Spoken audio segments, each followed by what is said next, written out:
আমাদের ফিতরাত সব সময় বলে, আমরা যে ইবাদত বন্দি করি, আপনার আমার স্বভাবে বলে সত্য মাবুদ এক আল্লাহ, যিনি আপনাকে সৃষ্টি করলেন, আমাকে সৃষ্টি করেছেন, তার জন্য আমরা মসজিদে আল্লাহর ঘরে গিয়ে আমরা সালাত আদায় করি, আল্লাহর জন্য ইবাদত বন্দি করি। এই জন্য আপনি আমি যে আয়াতটা পাঠ করি, ফিতরাতে আপনার তাই বলে।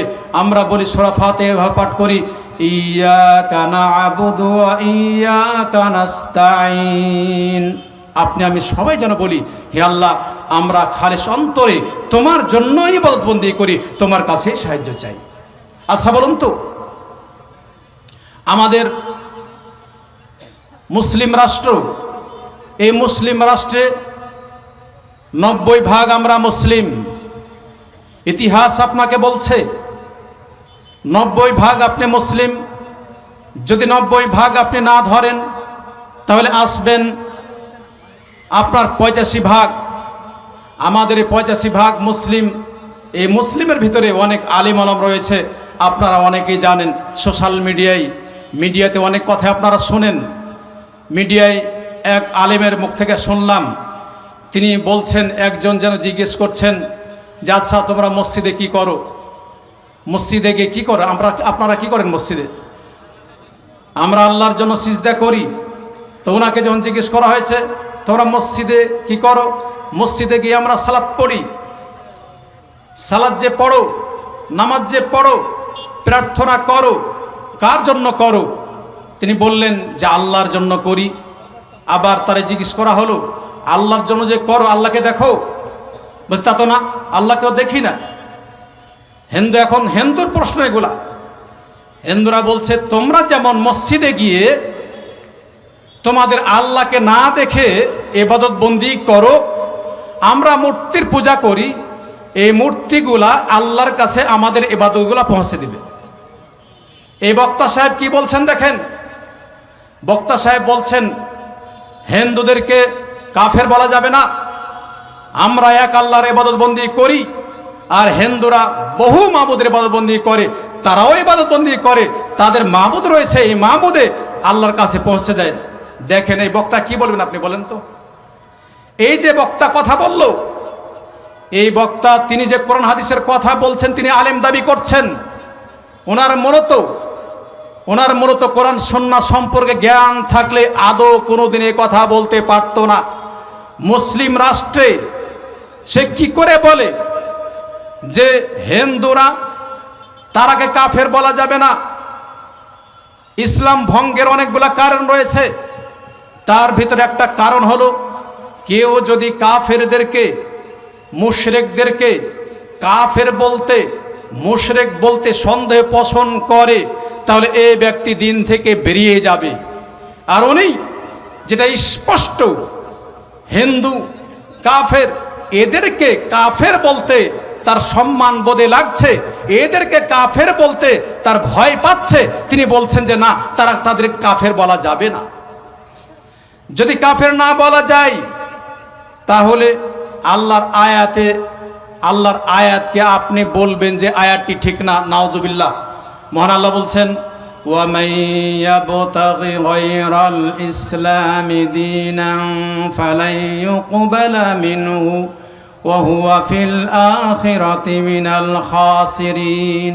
আচ্ছা বলুন তো, এই আয়াতে আল্লাহ তাআলা বলছেন যে ব্যক্তি ইসলাম ব্যতিরেকে অন্য কোনো দিন ধর্ম অন্বেষণ করবে, এই ব্যক্তির দিন ধর্ম আল্লাহ তাআলা কবুল করবেন না, বরং তিনি পরকালে ক্ষতিগ্রস্তদের অন্তর্ভুক্ত হয়ে যাবেন।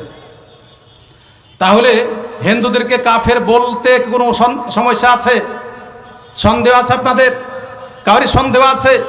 মনে রাখেন, ইসলাম ব্যতিরেকে দুনিয়ার যত ধর্ম আছে, সে যেই দাবি করুক না কেন, এরা সবাই দিন থেকে বাইরে, এরা চিরস্থায়ী জাহান্নামে, এতে কোনো সন্দেহ নাই। কেউ যদি সন্দেহ করে তাহলে দিন থেকে বেরিয়ে যাবে। তাহলে আমরা কার ইবাদত বন্দি করি? আমাদের এই মুসলিম সমাজে কিছু মানুষ আছে ফিতরতের বাইরে তারা কাজ করে। আপনার ফিতরত কি বলে যে ব্যক্তিটি মৃত্যুবরণ করলেন, একে আপনি সিজদা করবেন, এরে আপনি ভয় করবেন, এর কাছে নজর মানবেন, একে টাকা দিবেন, এরে খাসি দিবেন, এর জন্য জবাই করবেন। আপনার স্বভাব বলে কি? বলে না। তাহলে আমাদের সমাজে কিছু মুসলিমধারী ভাই আছেন, এরা হলো মাটির তলকার এই মৃত্যু ব্যক্তিটির পূজা করে। আর হিন্দুরা পূজা করে নিজে হাতে মূর্তি তৈরি করে এর পূজা করে। যদি তাই হয়, মনে রাখেন মুসলিম হয়ে যদি আপনি কোনো কবরের পূজা করেন, তাহলে আপনি ওই মূর্তি পূজারী আর এই পূজারী কোনো পার্থক্য নেই, আপনি উভয় দিন থেকে বাইরে। এই জন্য আল্লাহ বলছেন, ইন্নাহু মান ইউশরিক বিল্লাহ ফাকাদ হারামাল্লাহু আলাইহি জান্নাহ। যে ব্যক্তি আল্লাহর সাথে অন্য কাউকে অংশ স্থাপন করবে, এই ব্যক্তির জন্য আল্লাহ তাআলা জান্নাতকে হারাম করে দিবেন। তাহলে আপনার ফিতরাত, আপনার স্বভাব কি বলে?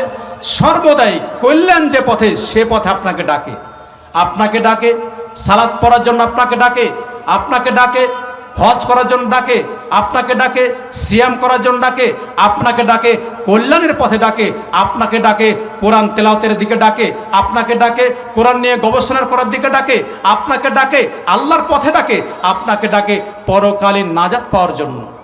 কিন্তু আমরা তার উল্টোটা করি। তাহলে ইসলাম আপনার ফিতরত কি বলে?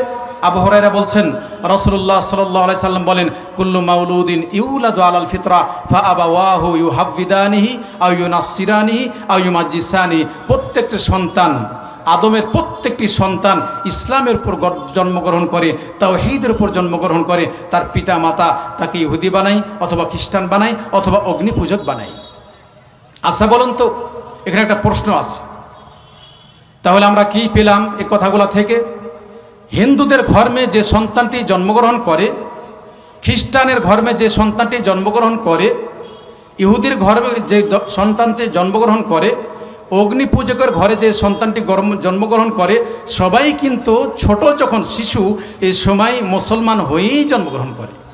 কথা ক্লিয়ার, বোঝা গেছে কি? বুঝতে পারেননি? আদম আমাদের সবার বাবা, হাওয়া সবার মা। হিন্দু বলেন, খ্রিস্টান বলেন, অগ্নিপূজক বলেন, দুনিয়ার যত মানুষ রয়েছে সবার বাবা আদম এবং সবার মা হাওয়া। এখন যখন আপনার জ্ঞান বুদ্ধি হলো, ওই সময় তারা দিন থেকে বাড়াইছে। তাই এই ফিতরা, এই স্বভাবকে যেইভাবে সৃষ্টি করা হয়েছে, এইভাবে ছেড়ে দিলে কোনো ব্যক্তি অমুসলিম হতো না, সবাই ইসলামের উপর থাকতো। এটাই হলো তাওহীদ, এটাই হলো ইসলাম, এটাই হলো কল্যাণের পথ। দেখেন অন্য হাদিসে আল্লাহ রাসূল সাল্লাল্লাহু আলাইহি ওয়াসাল্লাম বলছেন, ইন্নী খালাকতু ইবাদি হুনাফা। আমি মানুষকে সৃষ্টি করেছি তাওহীদের উপর, একাত্মবাদের উপর, শুধুমাত্র আল্লাহর জন্য ইবাদত বন্দেগী করে, এই জন্য আমি সৃষ্টি করেছি। ওয়াতাতহুমুশ শাইতান, এরপরে শয়তান আসলো, ফাস্তালাতহুম আন দীনিহিম, এই শয়তান মানুষকে পদস্খলন করলো। তাহলে এখানে মানুষের ফিতরা আর শয়তানের একটা ফিতরাত আছে। শয়তানের ফিতরত কি জানেন? শয়তানের ফিতরত, সে সর্বদাই, শয়তান আপনার ভিতরে আছে, তাকে বলা হয় নাফসুল আম্মারা। আম্মারা পড়েন, জানেন না আপনারা? নাফসুল আম্মারা, নাফস হলো তিন প্রকার। এক আত্মা হলো মুতমাইন্না, প্রশান্তি আত্মা। আর এক আত্মা হলো লাওয়ামা, যেটা আপনি অন্যায় কাজ করলে আপনাকে তিরস্কৃত করে, এই কাজ করলে কেন, এটি তো অন্যায় কাজ, আপনাকে তিরস্কৃত করে। আপনি তাওবা ইস্তেগফার করে আল্লাহর দিকে ফিরে আসেন। নাফসুল মুতমাইন্না, প্রশান্তি আত্মা, আপনি আমল করেছেন, ভালো আমল করেছেন, আপনাকে কল্যাণের পথে, জান্নাতের পথে আপনাকে ডাকে। কিন্তু দেখেন শয়তানের পথ নাফসুল আম্মারা, এই পথ, এই অন্তর সর্বদাই আপনার বিরুদ্ধে লড়াই করে। আপনাকে নিয়ে যাবে কবর পূজা করতে, আপনাকে নিয়ে যাবে মাজার পূজা করতে, আপনাকে নিয়ে যাবে মূর্তি পূজা করতে, আপনাকে নিয়ে যাবে শয়তানের পথে, আপনাকে নিয়ে যাবে জেনার পথে, আপনাকে ইয়াবার ট্যাবলেট খাওয়াবে, আপনাকে হারামখোর বানাবে, আপনাকে মদখোর বানাবে। যত প্রকার অন্যায় রয়েছে সব অন্যায় পথে নিয়ে যাওয়ার জন্য এই নাফসে আম্মারা আপনার পিছনে লেগে আছে। এই জন্য আল্লাহ তাআলা বলছেন, ওয়ামা উবাররিউ নাফসি ইন্নান নাফসা লাআম্মারাতুম বিসসু ইল্লা মা রাহিমা রাব্বি। তবে যার প্রতি আল্লাহ রহম করেছেন, দয়া করেছেন, এই ব্যক্তি আল্লাহ রহমত প্রাপ্ত হবে। তবে আমাদের সবার পিছনে শয়তান লেগে আছে। শয়তান লেগে আছে না? বুঝেন না? শয়তান না লেগে থাকলে, শয়তান যদি না লেগে থাকতো, তাহলে আমাদের সমাজের কিছু মানুষ আছে যারা বলেন, যারা ঊর্ধ্বতন কর্মকর্তা, এদের ভিতরে একজন ভাই একদিন বলছেন যে আপনার রোজা আর পূজা একই জিনিস, একটা মুদ্রার এপিঠ আর ওপিঠ। আচ্ছা বলুন তো, এটা মূলত অজ্ঞতা, এটা মূলত মূর্খতা, এটা মূলত ইসলাম সম্পর্কে না জানার কারণে। আমি অন্য কোনো কথা বলবো না, কারণ যে অজ্ঞতার কারণে মানুষকে দিন থেকে বের করে দেয়, অজ্ঞতার কারণে মানুষ উল্টাপাল্টা কথা বলে। যত অজ্ঞতা রয়েছে, অজ্ঞতার কারণে মানুষ বেশি ভুল করে। আবার এক ভাই সমাজে যাদের আলোচিত মুখ, এদের ভেতরে এক ভাই বললেন যে খাদিজা রাদিয়াল্লাহু তাআলা আনহা তিনি নাকি কোনো সময় ইবাদত বন্দি করেন, না করে জান্নাত পেয়ে গেছে। আবার আরেকজন আলেম সাহেব, বড় আলেম, যাদেরকে আন্তর্জাতিক খ্যাতি সম্পন্ন বলেন, তারা বলছেন যে আকীদা নামে কোনো কিছু নাই, কোরআন সুন্নাহ, এই কথাও তারা বলেন। তাহলে এইগুলা যখন বলা হয় তখন মূলত অজ্ঞতা, সাথে সাথে শয়তান আপনাকে পদস্খলন করার চেষ্টা করেন। সর্বদাই শয়তান মুসলিম জাতির পিছনে লেগে আছে, এই শয়তান আপনার অকল্যাণ করবেই করবে, সর্বদা লেগে আছে, সর্বদা লেগে আছে। সালাতের ভিতরে যদি শয়তান, এই ইবলিস শয়তানের যারা অনুসারী আছে, এরা ছাগলের বাচ্চার নাই, সালাত পড়ছেন ফাঁকা স্থান থাকলে, এই ফাঁকা স্থানে এই ছাগলের বাচ্চা বসে বসে আপনার অন্তরে ওয়াসওয়াসা দেয়, যে আপনার অন্তরে এমনভাবে ওয়াসওয়াসা দেয়, ইমাম সাহেব কোন সূরা পাঠ করলো, ইমাম সাহেব কোন সূরা পাঠ করলো আপনি বলতে পারেন না, এমনকি এক সূরা ফাতিহা আপনি পড়ছেন কি পড়েননি আপনিও বলতে পারেন না, ইমাম সাহেব কোন সূরা পাঠ করেছে আপনাকে জিজ্ঞেস করা হলে আপনি বলতে পারেন না। শয়তান আপনাকে নিয়ে গিয়েছিল ব্যবসায়, শয়তান আপনাকে নিয়ে গিয়েছিল বাজারে, শয়তান আপনাকে নিয়েছিল চারিষ্ঠালে, শয়তান যত পথে শয়তান সবগুলা কাজ করেছে। এই জন্য শয়তান সবসময় চাই আপনার অকল্যাণ করতে, আপনাকে পদস্খলন করতে, পথ থেকে হারিয়ে দিতে।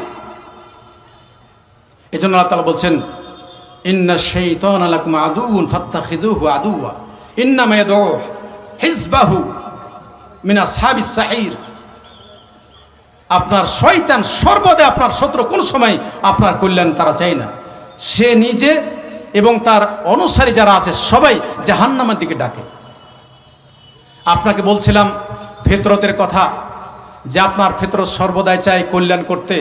আপনার ফিতরত কি চাই না যে ফজরের সময় আজান হচ্ছে মসজিদে, ফজরের সময় আজান হচ্ছে মসজিদে, আপনি যেহেতু মুসলিম, আল্লাহকে আপনি ভয় করেন, আপনার ফিতরতে বলে যদি আপনি মুসলিম হয়ে থাকেন, আপনার অন্তরে ঈমান থাকে, আল্লাহর ভয় থাকে, তাহলে আপনি বলবেন আমি আর শুয়ে থাকতে পারি না। আপনার ফিতরতে বলে আজান হয়েছে, সাথে সাথে মসজিদে যেতে হবে। তাই আব্দুল্লাহ বিন মাসউদ তিনি বলছেন আল্লাহ রাসূল সাল্লাল্লাহু আলাইহি সাল্লাম বলেন, তাই আল্লাহ রাসূল সাল্লাল্লাহু আলাইহি সাল্লাম জিজ্ঞেস করলেন আইয়ুল আমাল আফদাল, হে আল্লাহ রাসূল সাল্লাল্লাহু আলাইহি সাল্লাম উত্তম আমল কোনটি? তিনি বললেন আসসালাতুল মাওয়াকিতিহা, সময় মতো সালাত পড়া। এরপরে কোনটি? তিনি বললেন বিররুল ওয়ালিদাইন, পিতামাতার খেদমত করা। এরপরে বললেন কোনটি? তারপরে বললেন আল জিহাদ ফি সাবিলিল্লাহ। তাহলে আপনার ফিতরত আপনাকে বলে আপনি মুসলিম, নিজেকে মুসলিম দাবি করছেন, আপনি আশা করছেন যে আপনি মুমিন হবেন, আপনি আশা করছেন আপনি মুহসিন হবেন, আপনি যে আশা করছেন, তাই আপনার ফিতরতে বলছে যে মসজিদে আজান হচ্ছে, ফজরের আজান হচ্ছে, আপনি কোনো সময় যদি আপনার ভয় থাকে, আল্লাহর ভয় থাকে, মরণকে ভয় থাকে, মরণ স্মরণ হয়, কবরের ভয় হয় যদি আপনি, তাহলে আপনি কোশ্চিন কালেও আপনি আর ঘুমাইতে পারবেন না। ঘুম থেকে জাগ্রত হতেই হবে, ঘুম ভেঙে যাবে, আপনি মসজিদের পানে আপনি দৌড়িয়ে যাবেন, ছুটিয়ে যাবেন যে আমার মৃত্যু কোন সময় চলে আসতে পারে, আপনার আর ঘুম হবে না। এই জন্য আব্দুল্লাহ বিন মাসউদ তিনি বলছেন আল্লাহ রাসূল সাল্লাল্লাহু আলাইহি ওয়াসাল্লাম জিজ্ঞেস করার সাথে সাথে বললেন যে সময় মতো সালাত আদায় করা, সময় মতো সালাত আদায় করুন। যুবক ভাই তোমাকে বলছি, অনেক পথে অন্যায় কাজ করে, অনেক পথ অনুসরণ করেছো, অন্যায় পথে সময় ব্যয় করেছো, সময় এসেছে তোমার কল্যাণের পথের সময় এসেছে। ঠিক সময় কেউ যদি সালাত আদায় করে তাহলে তার জন্য কল্যাণ রয়েছে। ফিতরাত আপনাকে সেই পথেই ডাকে, ফিতরাত আপনাকে বলে পিতামাতার খেদমত করা, যা আল্লাহ রাসূল সাল্লাল্লাহু আলাইহি সাল্লাম বললেন উত্তম আমলের কথা। তাই ফিতরাত আপনাকে সর্বদাই বলে যে পিতামাতা যেহেতু কষ্ট করে আমাকে মানুষ করেছে, পিতামাতার খেদমত করতে হবে। তাই আল্লাহ রাসূল সাল্লাল্লাহু আলাইহি সাল্লাম হাদিসে জিবরিলে আল্লাহ রাসূল সাল্লাল্লাহু আলাইহি সাল্লামকে যখন জিজ্ঞেস করা হয়েছিল যে মাতা সাআ, হে আল্লাহ রাসূল সাল্লাল্লাহু আলাইহি সাল্লাম কিয়ামত কখন হবে, আল্লাহ রসুল সাল্লাহ সাল্লামকে জিজ্ঞেস করা হয়েছিল কিয়ামত কোন সময় হবে। রসুল সাল্লাহ সাল্লাম বললেন মাল মাসউলু আনহা বিআলাম মিনাস সাইল, যাকে জিজ্ঞেস করা হচ্ছে জিজ্ঞেসকারী ব্যক্তি তার থেকে বেশি জানেন। তারপরে যেহেতু রসুল সাল্লাহ সাল্লাম জিজ্ঞেস করা হয়েছিল, তাই তিনি বলছেন আনতালিদাল আমাতু রাব্বাতাহা। রসুল্লাহ সাল্লাহ সাল্লাম বললেন তোমরা জেনে রাখো। তারপর জিবরিল আমিনকে এভাবে বললেন যে কিয়ামত হবে সেই সময় যখন মুনিব দাসী যখন মুনিবকে জন্ম দিবে, দাসী মুনিবকে জন্ম দিবে, এটা কি কথা, আশ্চর্য মনে হয় না? দাসী মুনিবকে জন্ম দিবে। এই হাদিসের ব্যাখ্যায় ইমাম নববী রাহিমাহুল্লাহ দুইটা ব্যাখ্যা করেছেন। দাসী মুনিবকে জন্ম দিবে, আনতালিদাল আমাত রাব্বাতাহা, তার যে মুনিব আছে এই মুনিবকে জন্ম দিবে বলে ইমাম নববী রাহিমাহুল্লাহ দুইটা ব্যাখ্যা করেছেন। এক নম্বরে ব্যাখ্যা করেছে যে এমন একটা সময় আসবে যে সময় দাস ক্রয় বিক্রয় করা হবে, এমনকি যারা স্বাধীন মানুষ এরাও বিক্রি হবে। তো তার স্বাধীন এই মাকে এই ছেলে বিক্রয় করেছে, বিক্রয় করার পরে আবারও সেই ক্রয় করতে গিয়ে তার মাকে ক্রয় করে নিয়ে এসছে তার বাড়িতে। তার মা এখন দাসীর মতো কাজ করছে। তাহলে জন্মদাতা কে ছিল? মাকে বিক্রয় করেছে, আবার ঘুরতে ঘুরতে আর এই মাকে আবার ক্রয় করে নিয়ে এসেছে। তখন যেহেতু তার বাড়িতে এসেছে, তাই এখন ক্রয় করে নিয়ে এসেছে, তাই তার মা তার কাছে দাসীর মতো খেদমত করছে। ও কিন্তু জানে না এই মুহূর্তে যে তার মা, জানুক আর না জানুক তার মায়ের সাথে অবস্থা হবে। মানুষ ক্রয় বিক্রয় করছে, তাহলে এখন মনিব তার মানে যেহেতু তার মাকে ক্রয় করে নিয়ে এসেছে, এই জন্য তার মার সাথে সে দাসীর মতো আচার ব্যবহার করছে। দুই নম্বর ইমাম নববী রাহিমাহুল্লাহ তিনি ব্যাখ্যা করছেন যে আরেকটা ব্যাখ্যা হলো যে এখন বর্তমানে যা চলছে, যে ছেলে বিয়ে করেছে আর বউ নিয়ে এসেছে, তারপরে বউকে কোনো কাজকর্ম করতে দেয় না, বউ কোনো কাজ করে না, সবগুলো কাজ তার মাকেই দিয়ে করে নিচ্ছে। এই যে এটা একটা কিয়ামতের আলামত। আল্লাহ রসুল সাল্লাহ সাল্লাম বলেন আনতালিদাল আমাতু রাব্বাতাহা। তাই কিয়ামতের আলামতের বললেন যখন দাসী মুনিবকে জন্ম দিবে, ওয়ান তারাল হুফাত আল আওরাত, এরপরে বললেন নগ্ন পায়ে মানুষেরা, যার পায়ে জুতা নেই, যেই নগ্ন পায়ে, যার কাপড় নেই, বস্ত্রহীন মানুষ, এরা যখন বিশাল বিশাল বিল্ডিং তৈরি করবে, এরপরে বিল্ডিং তৈরি করে তারা অহংকার করবে। আল্লাহ রসুল সাল্লাহ সাল্লাম এইভাবে বললেন তখন তুমি কিয়ামতের জন্য অপেক্ষা করো। তাহলে আপনার ফিতরত বলে পিতামাতার খেদমত করতে হবে। আপনাকে বলছি পিতামাতার খেদমতেই মানুষের জন্য ইহকাল পরকাল কল্যাণ হয়, পিতামাতার খেদমতেই মানুষের জন্য কল্যাণ হয়। তাই পিতামাতার খেদমত করার জন্য আমরা চেষ্টা করব। পিতামাতার খেদমতেই আপনার জন্য আমার জন্য কল্যাণ। তাই পিতামাতার খেদমত কিন্তু আপনি করে যাবেন। পিতামাতার খেদমত ছাড়া কোনো ব্যক্তি আজ পর্যন্ত পিতামাতার খেদমত না করে বড় হয়েছে আমার দেখা নেই। যত বড় বড় আলেম ওলামা সমাজে দেখেছেন, আপনি জিজ্ঞেস করুন, আমার ওস্তাদ এখানে আছেন, আপনারা কোনো সময় পেলে জিজ্ঞেস করিয়েন, ওস্তাজি অনেক সময় ওনার পিতামাতার কথা বলেন, ওস্তাজি অনেক সময় পিতামাতার কথা বলেন, তার সাথে মায়েরও কথা বলেন যে পিতামাতাকে ওনারা কেমনভাবে শ্রদ্ধা ভক্তি করতেন। আর বড় বড় আলেম ওলামা যাদের দেখেছেন তারা কীভাবে পিতামাতার খেদমত করেছেন। পিতামাতার খেদমত করেই আপনার ইহকাল পরকাল কল্যাণ পেতেই হবে। যদি আপনি পিতামাতার খেদমত করেন আর মায়ের যদি পিতামাতার দোয়া পেয়ে যান, তাহলে আপনার মতো সুখী মানুষ আমার মনে হয় দুনিয়াতে কেউ নেই, নিশ্চিত। পিতামাতার খেদমতে, তাই আপনার পিতামাতার এই খেদমতটা অনেক সময় অনেক কিছু করেছেন। বাজার থেকে যে ভালো আপেল ক্রয় করে নিয়ে যাবেন, সেই আপেলটি প্রথমে আপনার পিতামাতার মুখে উত্তোলন করবেন, পিতামাতাকে খাওয়াই দেবেন। দেখবেন এমন এক সময় আসবে যেদিন আপনার সন্তান সন্ততি আপনাকেও সেইভাবে আপনার পিতামাতা যেমন খেদমত করেছেন আপনিও খেদমতটা পাবেন, আপনার জন্য কল্যাণ হবে। তাই এই হাদিসে স্পষ্ট করে দিল আল্লাহ রসুল সাল্লাহ সাল্লাম, আপনার ফিতরত বলে যে পিতামাতার খেদমত করা, আপনার ফিতরত বলে সময় মতো সালাত পড়া, আপনার ফিতরত বলে কল্যাণমূলক কাজ করা। এই জন্য আমরা এই কাজগুলা করার চেষ্টা করব। এরপরে ফিতরত যে বিষয়গুলো বলে, ফিতরত আপনার জন্য চাই। কোরআন তেলাওয়াত করতে ভালো লাগে না বলে তো আওয়াজ করে বলেন তো, হাত উঠে দেখান তো কার কোরআন তেলাওয়াত করতে ভালো লাগে। একটা হাত উঠান তো দেখি, হাত উঠান। লিল্লাহি তাকবীর, লিল্লাহি তাকবীর। হাত নামান। কেউ হাত উঠে দেখাতে পারবে যে আজকে সকালে ফজরের সালাত জামাতে পড়েছেন, এর সাথে কোরআন তেলাওয়াত করেছেন? কয়জন? সত্যি সত্যি যারা করেছেন তারা করবেন। মাশাআল্লাহ, বেশ কিছু হাত উঠেছে।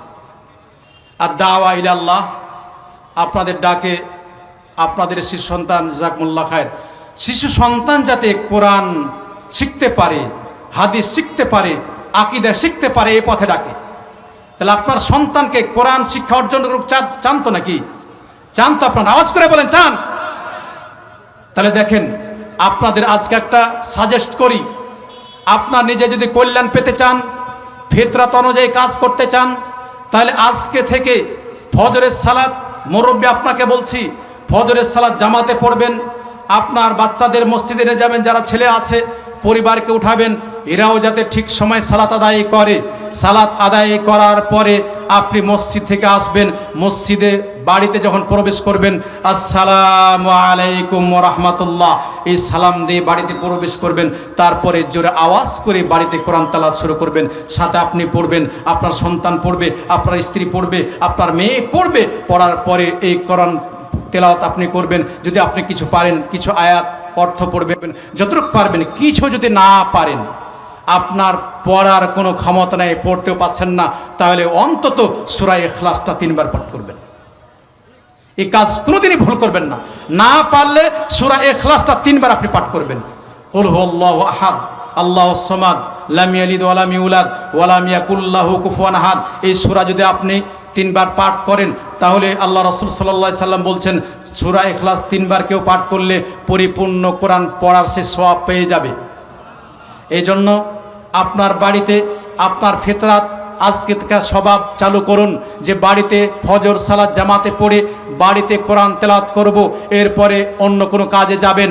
তা আব্দুর রহমান সাখরাল গামিদি তিনি বলছেন যে আমি ব্যবসা বাণিজ্য করতাম, ফজরের সালাত জামাতে পড়তাম, তারপরে জিকির আজকার করতাম, কোরআন তেলাওয়াত করতাম, আরও ভালো কাজ করার পরে আমি ব্যবসা বাণিজ্যের জন্য আমি বেরিয়ে যেতাম। এই জন্য আল্লাহ তাআলা অঢেল সম্পত্তি দিয়েছে আমাকে, যার হিসাব নেই। আপনিও তাই পাবেন যদি তাই হয়। আজকে আমরা অলস জাতি, আমরা ফেসবুক পেয়েছেন যুবক ভাই, সমাজে আমাদের যুবক ভাইয়েরা আছে, অনেক যুবক ভাইয়ের সাথে সাথে গোটা পরিবার তার বাড়িতে সিনেমা হল খুলে বসেছে, সবার কাছে মোবাইল আছে, এই হ্যান্ড মোবাইল আছে, সবার মোবাইলে সিনেমা হল খুলে রেখেছে। তার মেয়ে এক ঘরে, তার ছেলে এক ঘরে, তার স্বামী এক ঘরে, তার মা এক ঘরে, সবাই যেন মোবাইল নিয়ে ব্যস্ত আছে। লাস্টে দেরি করে ঘুমার পরে ঘুমায়, যেহেতু টাকা পয়সার অভাব নাই, খাওয়ার অভাব নাই, লাস্টে উঠে 9টা 10টার দিকে উঠে। তারপরে তাদের আর মন কেমন থাকবে বলুন তো? মন কেমন থাকবে? সালাত নাই, ইবাদত বন্দিগি নাই, আল্লাহর ডাক নাই। কোশ্চিন কালেও টাকা পয়সা হাজার থাক, আপনার এই বাড়িতে কোশ্চিন কালেও বরকত হবে না, আপনার বাড়িতে কল্যাণ আসবে না। টাকা পয়সা থাকতে পারে, কিন্তু একদিন ধ্বংস হয়ে যাবে। এজন্য উচিত, আপনার আমার উচিত যে কোরআন পড়া ঠিক সময়। কোরআন পড়লে যদি আপনি একটি হরফ পড়েন, কয়টি নেকি পাওয়া যায়? কয়টি নেকি? আব্দুল্লাহ মাসউদ তিনি বলছেন, রাসূলুল্লাহ সাল্লাল্লাহু আলাইহি ওয়াসাল্লাম বলেন, আলিফ লাম মিম। আলিফ লাম মিম যে বলছি, এটা আলিফুন একটা হরফ, লাম একটা হরফ, মিম একটা হরফ। আলিফ লাম বললে, মিম বললে আপনি 30টি নেকি পেয়ে যাবেন। এই জন্য আপনার ফিতরাত আপনাকে বলছে যে আপনার বাড়িকে আলোকিত করুন, আপনার বাড়িতে কল্যাণময় করুন। আপনার ফিতরাত আপনাকে বলে যে আপনি ইলম অর্জন করুন। মূর্খ থাকলে, জাহেল থাকলে, অজ্ঞ থাকলে ইবলিস শয়তান আপনার কাছে চলে আসবে। মূর্খ, জাহিল, অজ্ঞ হয়ে থাকলে ইবলিস শয়তান আপনার কাছে উপস্থিত হয়ে যাবে, আপনাকে ইলম অর্জন করার সুযোগ দিবে না। এই জন্য রাসূল সাল্লাল্লাহু আলাইহি ওয়াসাল্লাম বলছেন, তলাবুল ইলমি ফরিজাতুন আলা কুল্লি মুসলিম। আপনার ফিতরাত আপনাকে বলে কল্যাণকর ইলম অর্জন করো। তাহলে কল্যাণকর ইলম অর্জন করলে, ইলম অর্জন করার মাধ্যমে আপনার কল্যাণ হবে। প্রত্যেক ব্যক্তিকে ইলম অর্জন করা ফরজ। আপনার স্বভাব, আপনার চরিত্র, আপনার আদর্শ আপনাকে বলে, আপনার স্বভাব আপনাকে বলে যে আপনি কল্যাণ করে ইলম অনুসরণ করুন। ইলম অনুসরণের মাধ্যমে আপনার কল্যাণ হবে। আচ্ছা বলেন তো, আপনার সন্তানকে আপনি দিয়েছেন যে হেফজ করতে দিয়েছেন, কোরআন মুখস্থ করবে, সাথে দিয়েছেন যে দাওরা পাস করবে, আরও কিছু পাস করবে, কিন্তু আপনার যে ইলম অর্জন আছে, যেমন সালাত পড়বেন, সালাতে ইলম আছে না? সালাত পড়বেন কিভাবে, সালাতের ভিতরে কোথায় দোয়া আছে, দুই সিজদার মাঝে দোয়া কি, রুকুতে দোয়া কি, তারপর সিজদায় দোয়া কি পড়তে হবে, সালাম ফেরানোর পর কি দোয়া গলা গেলে পড়তে হবে না। তাই আল্লাহ রাসূল সাল্লাল্লাহু আলাইহি ওয়াসাল্লাম বলছেন তলাবুল ইলমি ফরিজাতুন আলা কুল্লি মুসলিম। প্রত্যেক মুসলমান, এখানে নারীর কথা নাই, মেয়েদের কথা বলা হয়নি, কিন্তু মুসলমানের সাথে মেয়েদেরও কথা এখানে বলা হয়েছে। প্রত্যেক নর নারী মুসলমান সবার উপর ইলম অর্জন করা ফরজ হয়ে গেছে। তাহলে ইলম অর্জন করতেই হবে, নারী পুরুষ ইলম অর্জন করতেই হবে। এই জন্য আমরা নারী পুরুষ ইলম অর্জনের জন্য আমরা চেষ্টা করব সবাই। তাই আপনি সালাত কীভাবে পড়বেন, হজ কীভাবে করবেন, হজ আপনি যে করবেন, দেখেন ইলম অর্জন যদি না হয় তাহলে আপনি কিন্তু ভুল করবেন। কি করে? এক হাজি সাহেব হজ করতে গিয়েছে, এখন আমাকে জিজ্ঞেস করছে যে বাবজান হজ করতে আসলাম কিন্তু কাবা ঘর দেখলাম না যে। আমি বললাম হজ শেষ করে দিয়েছে, কাবা ঘর দেখেননি? তার মানে ইলম অর্জন তার নাই। কাবা ঘর দেখেনি মানে কি? উনি হয়তো তাওয়াফ করেছেন, কেউ নিয়ে করেছে তাওয়াফ, কিন্তু উনি আর জানেন না। তো এরকম যাতে না হয়, আপনাকে যতটুকু দরকার ইলম অর্জন করাই লাগবে।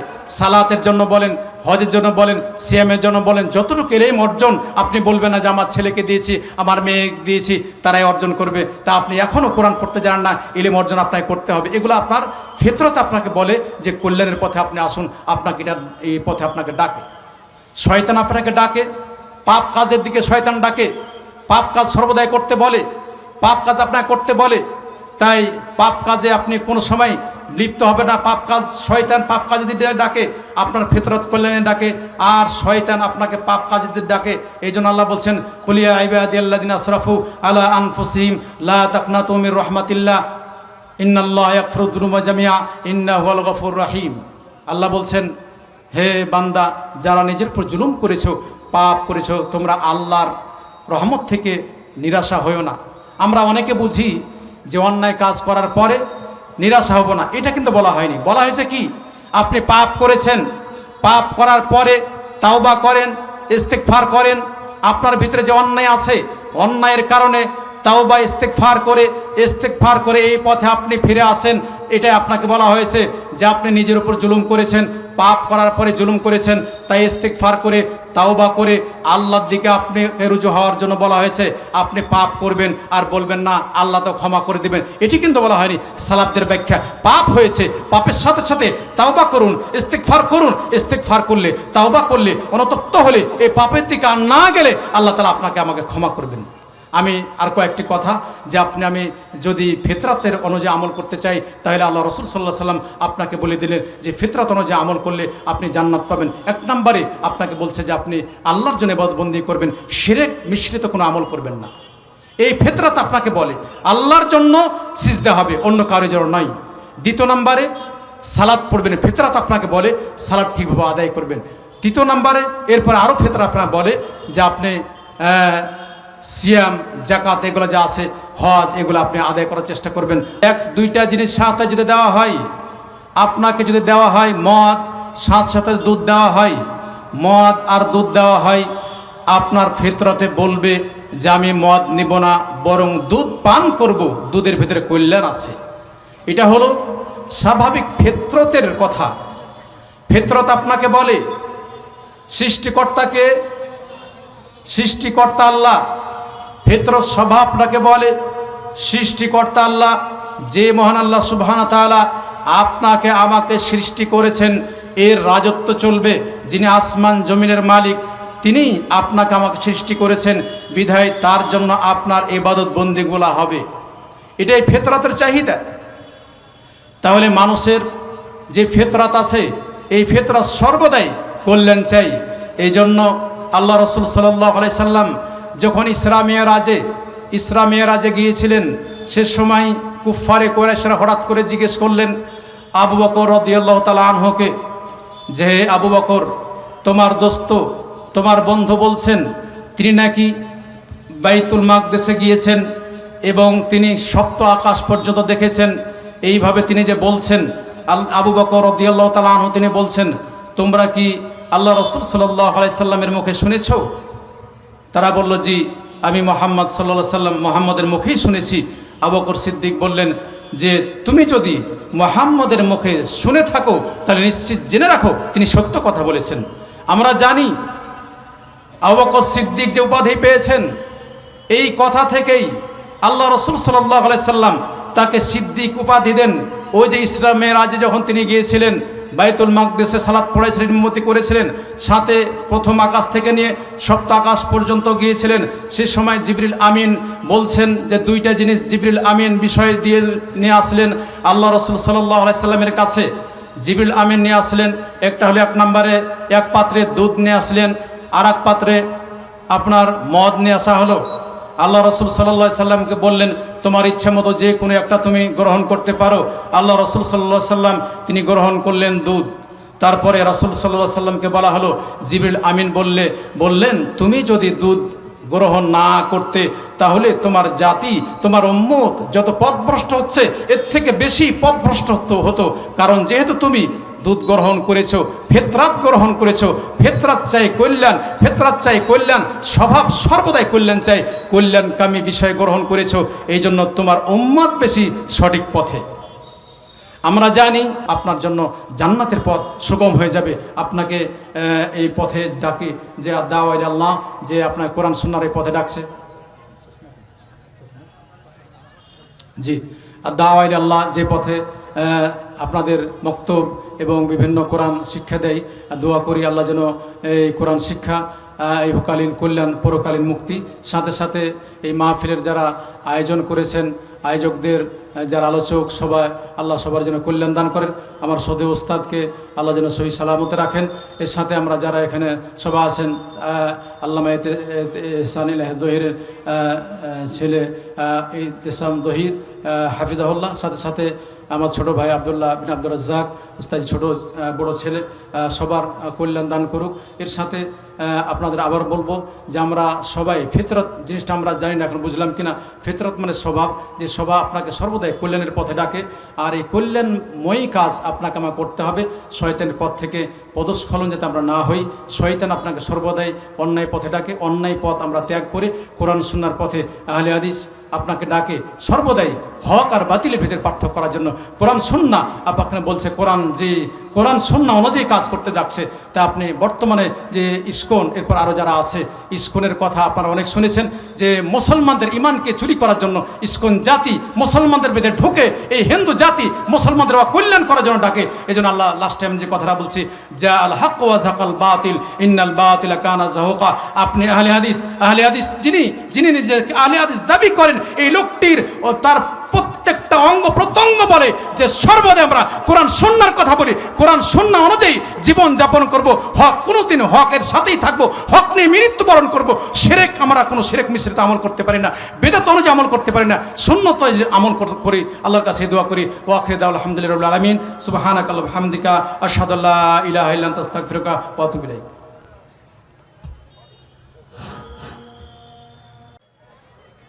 ফলত স্টেজেও যারা দায়িত্বশীল আছেন তারাও একটু খোঁজ নেন যে আসলে কি বসার ব্যবস্থা করা যায়, ডানে এবং বামে এবং পিছনে। এবং সবাইকে অনুরোধ করছি আমার বক্তব্য শেষ হতে হতে যেন কোনো মানুষ দাঁড়িয়ে না থাকে। আমার বক্তব্য শেষ হতে হতে যেন পুরো প্যান্ডেলের পরিস্থিতি কন্ট্রোলে চলে আসে। রাসূলুল্লাহ সাল্লাল্লাহু আলাইহি ওয়াসাল্লাম এক দোয়াতে বলছেন, আল্লাহুম্মা জাআল ফি কলবি নূরা, হে আল্লাহ আপনি আমার অন্তরে নূর তৈরি করে দিন। ওয়াফি লিসানি নূরা, আমার জিহ্বায় নূর তৈরি করে দিন। ওয়াফি সামঈ নূরা, আমার দৃষ্টিশক্তি শ্রবণ শক্তিতে নূর তৈরি করে দিন। ওয়াফি বাসারি নূরা, আমার দৃষ্টিশক্তিতে নূর তৈরি করে দিন। ওমিন ফাওকি নূরা, আমার উপরে নূর তৈরি করে দিন। অমিন তাহতি নূরা, আমার নিচে নূর তৈরি করে দিন। ওয়া আন ইয়ামিনি নূরা, আমার ডানে নূর তৈরি করে দিন। ওয়া আন শিমালি নূরা, আমার বামে নূর তৈরি করে দিন। অমিন আমামি নূরা, আমার সামনে নূর তৈরি করে দিন। অমিন ফাওকি নূরা, আমার উপরে নূর তৈরি করে দিন। ওয়ামিন খালফি নূরা, আমার পিছনে নূর তৈরি করে দিন। ওয়াজআল ফি নাফসি নূরা, আমার অন্তরে আমার নাফসে নূর তৈরি করে দিন। ওয়াআযিম লি নূরা, এবং আমার নূরকে বাড়িয়ে দিন, আমার নূরকে পূর্ণতা দান করুন। নূর পৃথিবীতে অস্তিত্বশীল একটি বিষয়, যা মানুষের চোখে তৈরি হতে পারে, মানুষের কানে তৈরি হতে পারে, মানুষের সামনে তৈরি হতে পারে, মানুষের পিছনে তৈরি হতে পারে, মানুষের উপরে তৈরি হতে পারে, মানুষের নিচে তৈরি হতে পারে। আপনার চোখের পাওয়ার যেমন বাস্তব, কানের শ্রবণ শক্তির পাওয়ার যেমন বাস্তব। কেউ ভালো দেখে তো কেউ কম দেখে, সে চশমা লাগিয়েছে। তো পাওয়ারের কম বেশি তো আর চোখ দিয়ে দেখা যায় না যে কোথায় পাওয়ার কম বেশি হলো, কিন্তু যে ব্যবহার করছে সে ঠিকই বুঝে যে না, আমার চোখের পাওয়ার কমে গেছে। তো চোখের পাওয়ার যেমন বাস্তব, কারো স্মৃতিশক্তি ভালো, কারো স্মৃতিশক্তি খারাপ। একটা পড়া কেউ একবার পড়লেই মুখস্থ হয়, আর একটা পড়া কেউ 10 বার পড়লেও মুখস্থ হয় না। এটা তো ব্রেন ফাটিয়েও দেখা যাবে না যে আসলে কি কারণে এটা এরকম হচ্ছে। কিন্তু যার ব্রেন দুর্বল সে ঠিকই বুঝে, যার ব্রেন ভালো সেও ঠিকই বুঝে। মানুষও বুঝে যে এর ব্রেন ভালো, এর ব্রেন দুর্বল। তো এই বিষয়গুলো যেমন অদৃশ্য হওয়ার পরও বাস্তব, না দেখতে পাওয়ার পরও বাস্তব যে মানুষের চোখের দৃষ্টিশক্তির কম বেশি আছে, মানুষের স্মৃতিশক্তির কম বেশি আছে। ঠিক এটাও বাস্তব যে আপনার চোখে নূর আছে না নাই। আপনার চোখের নূর মারা গেছে না আপনার চোখের নূর পাওয়ারফুল আছে। ঠিক যেমন মাইকের আওয়াজের ভলিউমের কম বেশি বাস্তব, এই লাইটের পাওয়ারের ভোল্টেজের কম বেশি বাস্তব। বেশি ভোল্টের লাইট যেমন বেশি জ্বলে, কম ভোল্টের লাইট যেমন কম আলো দেয়, এটা যেমন বাস্তব। আপনার অন্তরের নূর আছে না নাই এটা তেমন বাস্তব। নূর যদি আপনার অন্তরে থাকে তাহলে অন্তর জীবিত আছে, আর যদি অন্তরে নূর না থাকে তাহলে অন্তর মারা গেছে। আপনি পৃথিবীতে জীবন্ত লাশ অবস্থায় বসবাস করছেন। সম্মানিত উপস্থিতি, তাহলে নূর একটা বাস্তব অস্তিত্বশীল জিনিস যা আল্লাহর নবী কামনা করছেন। রাসূল সাল্লাল্লাহু আলাইহি ওয়াসাল্লাম আরেক হাদিসে বলেন, আব্দুল্লাহ বিন আব্বাস রাদিয়াল্লাহু তাআলা আনহু থেকে বর্ণিত, আল্লাহুম্মা আউযু বিনূরি ওয়াজহিক, হে আল্লাহ, আমি আপনার চেহারার নূরের মাধ্যমে পরিত্রাণ চাচ্ছি। আল্লাযী আশরাকাত লাহুয যুলুমাত, আসমান এবং জমিন এবং তার মধ্যে যত অন্ধকার আছে সব অন্ধকার আলোকিত হয়েছে আপনার চেহারার নূরের কারণে। সূর্যের নিজস্ব আলো বলে কোনো আলো নাই। আসমান এবং জমিনের যত আলো তৈরি হয়েছে এর নিজস্ব আলো বলে কোনো আলো নাই। রাসূলুল্লাহ সাল্লাল্লাহু আলাইহি ওয়াসাল্লাম বলছেন, আপনার চেহারার নূর, ওটার মাধ্যমে পরিত্রাণ চাচ্ছি, যেটা আশরাকাত, যেটার মাধ্যমে সমগ্র আসমান এবং তার মধ্যে যা কিছু আছে সবকিছু আলোকিত হয়েছে। ওয়া সালুহা আলাইহি আমরুদ দুনিয়া ওয়াল আখিরাহ, আসমান এবং জমিনে যা কিছু চলতেছে তার সকল কিছুই এটির উপর নির্ভরশীল, পরিচালনার কেন্দ্রবিন্দু। এবং রাসূলুল্লাহ সাল্লাল্লাহু আলাইহি ওয়াসাল্লাম আরেক হাদিসে বলেন,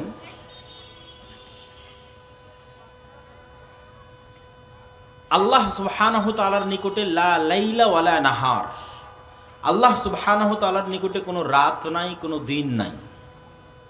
দিন এবং রাত আল্লাহর সৃষ্টি, মানুষের জন্য সীমাবদ্ধ। আল্লাহ সুবহানাহু তাআলার নিকটে কোনো সময় নাই, কোনো রাত এবং কোনো দিন নাই। রাত এবং দিন মানুষের জন্য।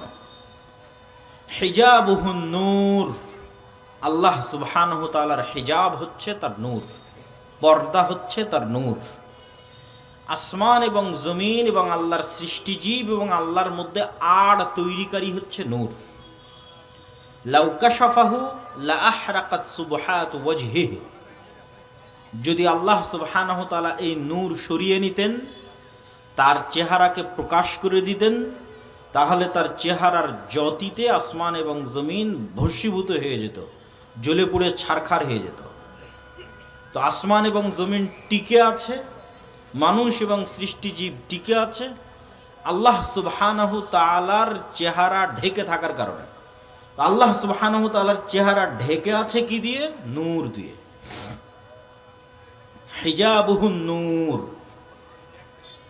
লাইসা ইনদা রাব্বিকুম লাইলুন ওয়া নাহার, তোমাদের প্রতিপালকের নিকটে কোনো রাত দিন নাই।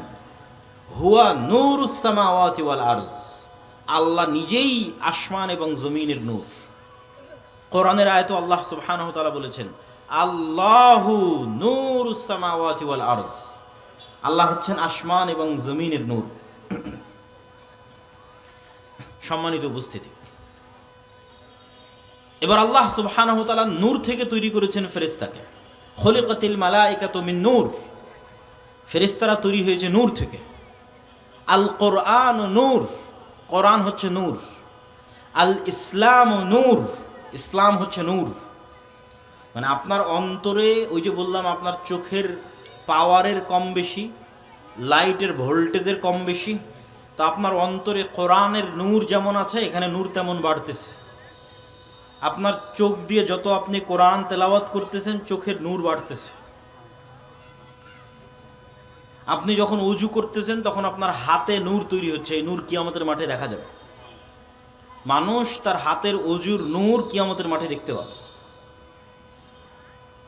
এবার আপনি যখন চোখ দিয়ে অশ্লীল দৃশ্য দেখতেছেন, তো ঠিক যেমন চোখের পাওয়ার কমে যায় মানুষের, ওইভাবে আপনার চোখের নূর মৃত্যুবরণ করতেছে, কমে যাচ্ছে, নাই হয়ে যাচ্ছে। কান দিয়ে যখন গান শ্রবণ করতেছেন, তখন কানের নূর নাই হয়ে যাচ্ছে। যখন কোনো গুনাহে লিপ্ত হচ্ছেন, তখন অন্তরে কালো দাগ পড়তেছে, কালো দাগ পড়ে যাওয়ার কারণে অন্তরের নূর হারিয়ে যাচ্ছে। আপনি অন্ধকারাচ্ছন্ন অবস্থায় আছেন, আলোকিত অবস্থায় নয়। এই জন্য আল্লাহ সুবহানাহু ওয়া তাআলা এবং রাসূলুল্লাহ সাল্লাল্লাহু আলাইহি ওয়াসাল্লাম কোরআনকে, ইসলামকে, এগুলোকে নূর বলেছেন। যেমন আল্লাহ সুবহানাহু ওয়া তাআলা পবিত্র কোরআন মাজিদে বলেন,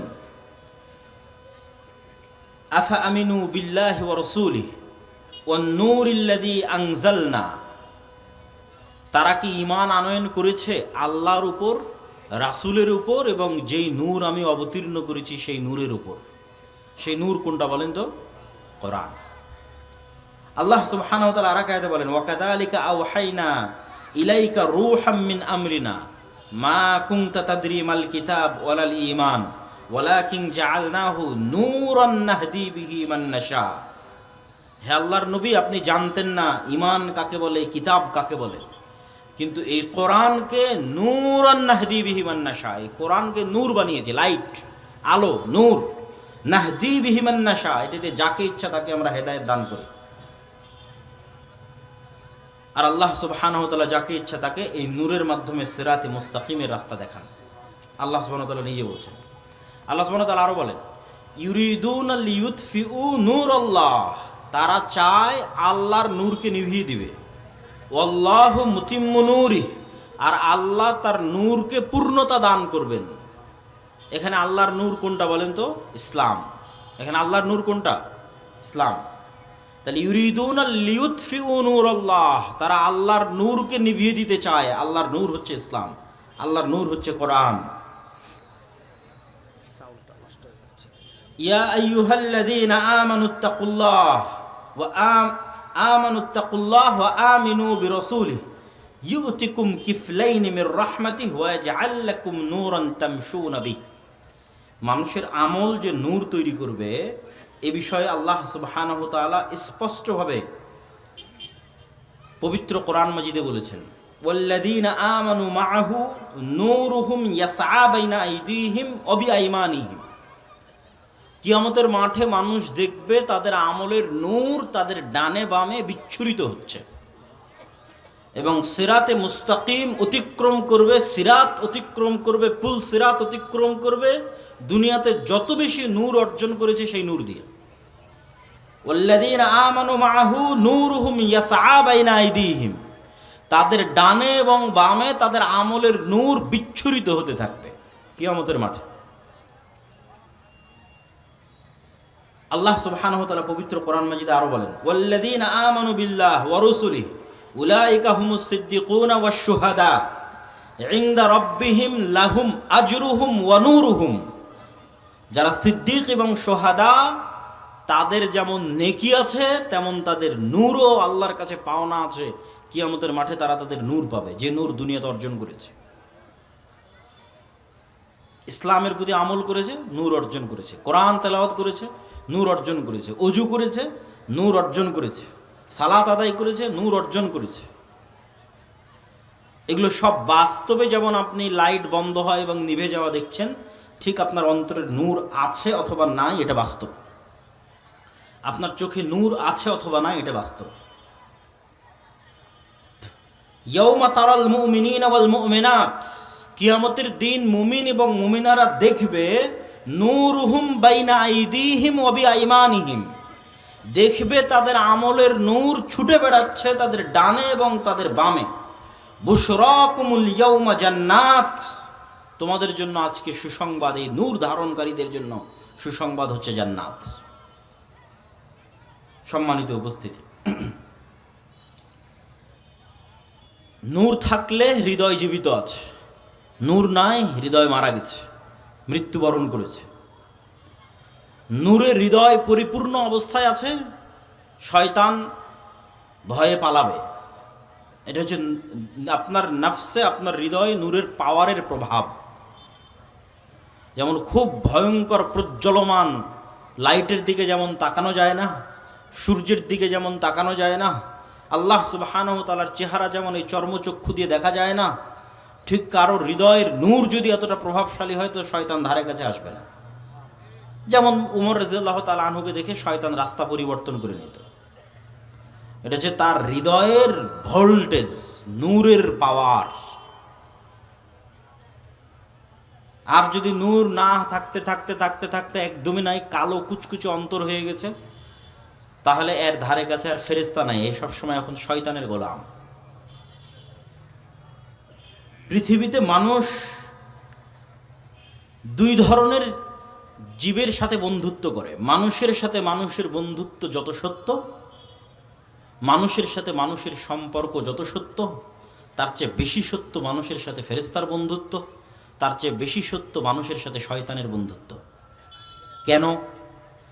আপনি জন্মের পর আপনার বাবা মাকে দেখেছেন, আপনার বাবা মা যে আছে এটার উপর আপনার বিশ্বাস যত মজবুত, আপনার বাবা মায়ের অস্তিত্বের বিশ্বাস যত সত্য, আপনি বিয়ের পর আপনার চোখের সামনে আপনার সন্তান হয়েছে, আপনার সন্তানের অস্তিত্বের বিশ্বাস যত সত্য, আপনার সাথে ফেরেশতা আছে এবং শয়তান আছে, আপনার রূহ এবং নফসের সাথে তারা চলাচল করছে, আপনি হয় শয়তানের বন্ধু না হয় ফেরেশতার বন্ধু, এটা তার চেয়ে বেশি সত্য।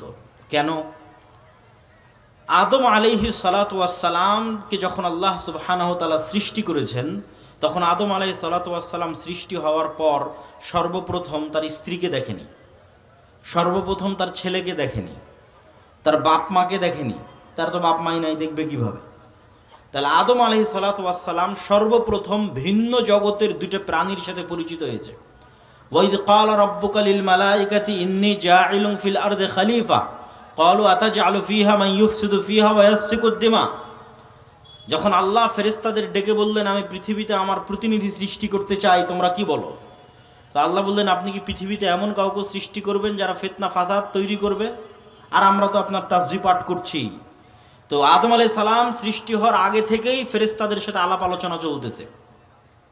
এবার আদম আলাইহিস সালাম সৃষ্টির পরেই দুইটা ভিন্ন জগতের প্রাণীর সাথে উনি পরিচিত হচ্ছেন। একটা ফেরেশতা যারা আল্লাহর আদেশে তার সামনে সিজদা করলো, আর একটা শয়তান ইবলিস যে আল্লাহর আদেশে সৃষ্টি করলো না।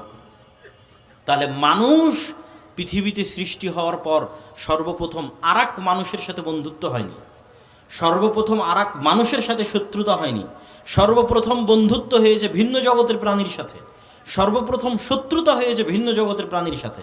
আমরা আদমেরই সন্তান, তাই আমার সন্তানের অস্তিত্বের চাইতে আমার সাথে ফেরেশতা আছে এটা বেশি সত্য। কেন? আমার জন্মের পরে, সৃষ্টির পরে প্রথম পরিচিত হয়েছে ফেরেশতার সাথে। আমার পিতামাতা আছে এটার চাইতে বেশি সত্য আমার সাথে শয়তান আছে। হয় আমরা যারা এখানে উপস্থিত আছি, হয় আমরা শয়তানের বন্ধু, না হয় ফেরেশতার বন্ধু। হয় শয়তানের গোলাম, আর না হয় এত বেশি পরিমাণ নূর তৈরি করেছি সবসময় আশেপাশে ফেরেশতা থাকে। দুটোর একটা। সম্মানিত উপস্থিতি, ফেরেশতার অস্তিত্ব হচ্ছে ঈমান বিল গায়েবের একটা বড় অংশ। কিন্তু আমরা ফেরেশতার অস্তিত্বে বিশ্বাসই করি না, তো ঈমান কিভাবে রাখবো? এই জন্য আমরা আলোচনা শুরু করেছি নূর দিয়ে, যে নূরের অস্তিত্ব সত্য, নূর থেকে ফেরেশতা তৈরি। এখন আপনি প্রশ্ন করবেন, আমরা তো চোখে দেখতে পাই না নূর, ফেরেশতাকেও তো চোখে দেখি না, তাহলে কেমনে বুঝবো ফেরেশতা আছে? এটার জন্য আমি দু একটা উদাহরণ আপনাদের সামনে দেই, যে উদাহরণগুলি দিলে আপনাদের কাছে পরিষ্কার হবে যে ফেরেশতা আছে, কিভাবে আছে, আপনি কেমনে দেখতে পারেন ফেরেশতাকে, কেমনে দেখা সম্ভব ফেরেশতাকে, ফেরেশতার অস্তিত্ব কেন সত্য, কতটা সত্য। আল্লাহ সুবহানাহু ওয়া তাআলা তার প্রত্যেকটা জিনিসের আলামত তার সৃষ্টিজীবের মধ্যেই লুকিয়ে রেখেছেন কোনো না কোনোভাবে। মানুষ চিন্তা এবং গবেষণা করলে পেয়ে যাবেই যাবে, শুধু চিন্তা গবেষণার অভাব। আজকে আমরা আমাদের যুগে এমন অসংখ্য আলো ব্যবহার করতেছি যে আলোগুলো আমরা স্বচক্ষে দেখি না, কিন্তু বিজ্ঞান ধরতে পারে। ঠিক ক্যামেরা আমার ছবি ধারণ করতেছে, আমার দৃশ্যটা আলোর মাধ্যমে ক্যামেরায় যাচ্ছে, আলোর মধ্যে দিয়ে ক্যামেরায় গিয়ে পৌঁছতেছে। মোবাইলে লাইভ হচ্ছে, আমার আওয়াজ যেখান থেকে আমেরিকা এবং লন্ডনে যাচ্ছে, এটা এক প্রকার আলোর মধ্যে দিয়ে, ওয়েভের মধ্যে দিয়ে আমেরিকা এবং লন্ডনের সাথে সাথে পৌঁছে যাচ্ছে। যারা লাইভ দেখতেছে তারা শুনতে পাচ্ছে। আপনি যখন মোবাইলে কথা বলেন তখন আপনার কথা ইনস্ট্যান্ট ঢাকায় পৌঁছে যায় সাথে সাথে, এটা ওয়েভের মাধ্যমে। ওকে আপনি দেখেনও না, বুঝেনও না, কিন্তু আপনি নিজেই ব্যবহার করতেছেন। যখন আপনি এসির রিমোট দিয়ে এসি অফ করেন তখন রিমোট থেকে একটা আলো বের হয়ে এসিতে গিয়ে লাগে, লাগার পরে তখন এসিটা বন্ধ হয়, অথবা একটা আলো গিয়ে এসিতে লাগে তখন এসিটা চালু হয়। আজকের আধুনিক সভ্যতা ওয়েভ, আলোর উপর দাঁড়িয়ে আছে, অথচ এগুলো একটা আমরা স্বচক্ষে দেখি না, তবে বিজ্ঞান ধরতে পারে। এবং এগুলোর মাধ্যমে, এগুলোর মধ্যেও আল্লাহ সুবহানাহু ওয়া তাআলার নিদর্শন আছে। আল্লাহ সুবহানাহু ওয়া তাআলা এগুলোর মুখাপেক্ষী কথা বলছি না, কিন্তু আজকের আধুনিক প্রযুক্তি আল্লাহর তৈরি করা ওয়েভকে ব্যবহার করে, আলোর মধ্যে যে ওয়েভ তরঙ্গ আছে এটাকে ব্যবহার করে আজকের মানুষ যদি আমার কথা ইনস্ট্যান্ট এখন সাথে সাথে আমেরিকায় বসে শুনতে পায়, হাজার হাজার কিলোমিটার দূরে লন্ডনে বসে শুনতে পায়, তাহলে আমি এখন যেটা বলছি এটা আল্লাহ সাথে সাথে শুনছেন না শুনছেন না? তাহলে ওই বিশ্বাসটুকু আমি করতে পারি না কেন? আল্লাহর দেওয়া ওয়েভ এবং তরঙ্গ ব্যবহার করে আল্লাহর সৃষ্টিজীব আমার কথা সাথে সাথে বসে শুনতেছে আমেরিকা লন্ডনে, আর আমি মনে করছি না আল্লাহ তো আমার কথা শুনছেন না, আল্লাহ তো আমাকে দেখছেন না। তাহলে আমি বোকার স্বর্গে বাস করছি। যদিও আল্লাহ সুবহানাহু ওয়া তাআলা এগুলোর মুখাপেক্ষী নয়, কিন্তু এগুলোর মধ্যে চিন্তার আলামত আছে, চিন্তা করার সুযোগ আছে। তো ঠিক যেমন অসংখ্য অদৃশ্য লাইট মানুষ ব্যবহার করছে, কিন্তু মানুষ চোখে দেখে না, অথচ বিজ্ঞান ধরতে পারে। এমন অসংখ্য জিনিস পৃথিবীতে আছে যা মানুষও ধরতে পারে না, বিজ্ঞানও নয়। বা 2 নম্বর পয়েন্ট, এমন অসংখ্য জিনিস পৃথিবীতে আছে যা মানুষও নয়, বিজ্ঞানও নয়। যেমন কুকুরের ঘ্রাণ শক্তি মানুষের চাইতে 10,000 গুণ বেশি। 1 গুণ, 2 গুণ, 3 গুণ, 5 গুণ, 100 গুণ, 500 গুণ, 1000 গুণ না, 5000 গুণ না, 10,000 গুণ বেশি। আর কুকুর, আমরা আপনাকে যেভাবে দেখছি এভাবে কুকুর আমাদের দেখে না। আমি আজকে এখানে এসেছি, আপনি আমার হাইট জানেন, আমার উচ্চতা জানেন, আমার চেহারা জানেন, আমার দাড়ি কেমন, চাপ না পাতলা না কতটুকু লম্বা, সব দেখে আপনি চিনতে পারছেন এটা তো আব্দুল্লাহ ভাই। আবার আপনি আমার আওয়াজ জানেন, আওয়াজ শুনে চিনতে পারতেছেন এটা আব্দুল্লাহ বিন আব্দুর রাজ্জাক। কিন্তু কুকুর যখন মানুষকে দেখে তখন মানুষের এই পুরো চেহারা সে দেখে না, কেন এই ধরনের 3D ত্রিমাত্রিক ভিডিও দেখার মতো চক্ষু আল্লাহ সুবহানাহু ওয়া তাআলা কুকুরকে দেয়নি। কুকুর মাত্র নির্ধারিত 2-1টা রং দেখতে পায়, 2-1টা কালার দেখতে পায়। ফলত একটা সাদা কালো ছবি আর একটা রঙিন ছবির মধ্যে যেমন পার্থক্য, এর চাইতেও বেশি পার্থক্য তৈরি হয় কুকুরের দেখা আর আমার এবং আপনার দেখার মধ্যে। আমরা রঙিন 3D ত্রিমাত্রিক স্পষ্ট ক্লিয়ার দেখতে পাচ্ছি, আর কুকুরের দেখাটা অনেক পার্থক্য। ও বুঝতে পারবে না যে এক মানুষের সাথে আর এক মানুষের কী পার্থক্য, এটা পার্থক্যই করতে পারবে না। তার দেখাটা এত লিমিটেড, আবার এত সূক্ষ্ম। তাহলে কুকুর কেমনে চিনে যে এটা মানুষ? ঘ্রাণ, এত সূক্ষ্ম ঘ্রাণ আল্লাহ সুবহানাহু ওয়া তাআলা কুকুরকে দিয়েছে যে যেটার ঘ্রাণ আমি আপনি পাই না, বলছি যেটার ঘ্রাণ নাই সেটারও ঘ্রাণ কুকুর পাবে। আমি যদি বলি না আমার কাকুরের তো কোনো ঘ্রাণ নাই ভাই, কোনো ঘ্রাণ পাচ্ছেন আপনি? না। তাহলে এখন আপনি যদি বলেন না এই কাপড়ের কোনো ঘ্রাণ নাই, এটা মিথ্যা কথা হবে। এই কাপড়েরও ঘ্রাণ আছে, মানুষের পাওয়ার ক্ষমতা নাই, মানুষের তৈরি করা কোনো যন্ত্রের পাওয়ার ক্ষমতা নাই, আল্লাহর তৈরি করা সৃষ্টি কুকুরের পাওয়ার ক্ষমতা আছে। এই কাপড়টা ওর গায়ে দেন, দিয়ে বলেন আব্দুল্লাহ কোথায় আছে খুঁজে বের করে নিয়ে আসতে, 100 কিলোমিটারের মধ্যে থেকে খুঁজে বের করে নিয়ে আসবে। তাহলে কোনো কিছুর ঘ্রাণ নাই, আমি পাচ্ছি না এই জন্য ঘ্রাণ নাই, কোনো যন্ত্র পাচ্ছে না এই জন্য ঘ্রাণ নাই, এটা মিথ্যা কথা। ওর ঘ্রাণ এত সূক্ষ্ম লেভেলের যে আমার পাওয়ার ক্ষমতা আল্লাহ দেয়নি, আমার এই নাকে দেয়নি। ওইটার ঘ্রাণ এত সূক্ষ্ম লেভেলের যে ওটা পাওয়ার ক্ষমতা আল্লাহ সুবহানাহু ওয়া তাআলা বিজ্ঞানীদের যন্ত্রকে দেয়নি, কিন্তু এটা পাওয়ার ক্ষমতা আল্লাহর সৃষ্টিজীব কুকুরের আছে। ঠিক শোনার ক্ষেত্রেও, শ্রবণের ক্ষেত্রেও আল্লাহর এমনও প্রাণী আছে এত সূক্ষ্ম লেভেলে তারা আওয়াজ শুনতে পায়। তার মধ্যে একটা হাতি। আপনি আরও খুঁজে দেখেন যে কোন প্রাণী সবচেয়ে সূক্ষ্ম আওয়াজ শোনে, সূক্ষ্ম থেকে সূক্ষ্ম আওয়াজ যা মানুষ শুনতে পারবে না, সে আওয়াজ। এদিক দিয়ে একটা পিঁপড়া হেঁটে যাচ্ছে, এই পিঁপড়া হাঁটার যে কোনো আওয়াজ আছে, আপনি বলবেন না পিঁপড়া তো নিঃশব্দে চলছে, কোনো আওয়াজ নাই। পিঁপড়া হাঁটারও আওয়াজ আছে, কিন্তু ওই আওয়াজ শোনার ক্ষমতা আমার নাই। ওই আওয়াজ শোনার ক্ষমতা হাতির আছে, সূক্ষ্ম লেভেলের আওয়াজ। তাহলে কবরের আযাব আমি শুনছি না, তার মানে কবরের আযাব হচ্ছে না, এটা মিথ্যা কথা। কবরের আযাব যেই লেভেলের সূক্ষ্ম, ওই লেভেলের সূক্ষ্ম আওয়াজ শোনার ক্ষমতা মানুষের কানের আল্লাহ দেয়নি, কিন্তু আল্লাহর অন্য সৃষ্টিজীবের সেই সক্ষমতা আছে শোনার।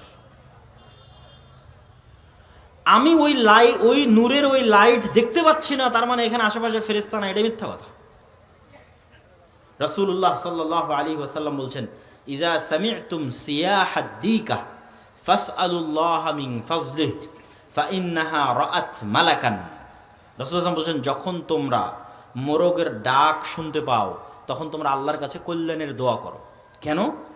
ফাইন্নাহা রাআত মালাকান, মোরগ ফেরেশতা দেখতে পায়। বলেন আল্লাহু আকবার। তাহলে আল্লাহর সৃষ্টিজীব মোরগের ওই লেভেলের আলো দেখার সক্ষমতা আছে, যেই লেভেলের আলো হচ্ছে নূর। আমার দেখার, আমার চোখের সেই সক্ষমতা, সেই পাওয়ার আল্লাহ সুবহানাহু ওয়া তাআলা দেয়নি। তার মানে নাই, এটা মিথ্যা কথা। আছে। রাসূলুল্লাহ সাল্লাল্লাহু আলাইহি ওয়াসাল্লাম বলেন, ওয়াইজা সামি'তুম নুহাকাল হিমার ফাতাআউযু বিল্লাহি মিনাশ শাইতান ফাইন্নাহু রাআ শাইতানান। আর যখন তোমরা গাধার চিৎকার শোনো তখন আল্লাহর কাছে শয়তান থেকে বাঁচতে চাও, কেননা গাধা শয়তানের আলো দেখতে পায়। শয়তান আগুনের তৈরি, আগুনের যেই প্রকারের সূক্ষ্ম আলো দিয়ে শয়তান তৈরি করা হয়েছে ওই প্রকারের সূক্ষ্ম আলো গাধা দেখতে পায়। নূরের যেই প্রকারের সূক্ষ্ম আলো দিয়ে ফেরেশতা তৈরি করা হয়েছে ওই প্রকারের সূক্ষ্ম আলো মোরগ দেখতে পায়। তাহলে ফেরেশতা এবং শয়তানের অস্তিত্ব কাল্পনিক না বাস্তব? কথা বলে না যে কাল্পনিক না বাস্তব? বাস্তব। আপনার সন্তানের অস্তিত্বের চাইতে সত্য, আপনার পিতার অস্তিত্বের চাইতে সত্য যে আমার এবং আপনার সাথে ফেরেশতা এবং শয়তান আছে। কেন? আমাদের আদি পিতা আদম আলাইহিস সালাম জন্মের পর এদের সাথেই পরিচিত হয়েছে, মানুষের সাথে না। তখন থেকে ফেরেশতা এবং শয়তান মানুষের সাথে কানেক্টেড। এবং মানুষের অন্তর, মানুষের কাল্ব এত আপার লেভেলের মেশিন। কেন মেশিন বলতেছি? মানুষের ব্রেন পৃথিবীর হাজার হাজার লক্ষ লক্ষ কম্পিউটারের চেয়ে বেশি সূক্ষ্ম লেভেলের মেশিন, তো স্পষ্ট মেশিন। কাফা বিনাফসিকাল ইয়াউমা আলাইকা হাসিবা। আল্লাহ বলছেন আজকে তোমার হিসাব নেওয়ার জন্য তুমিই যথেষ্ট।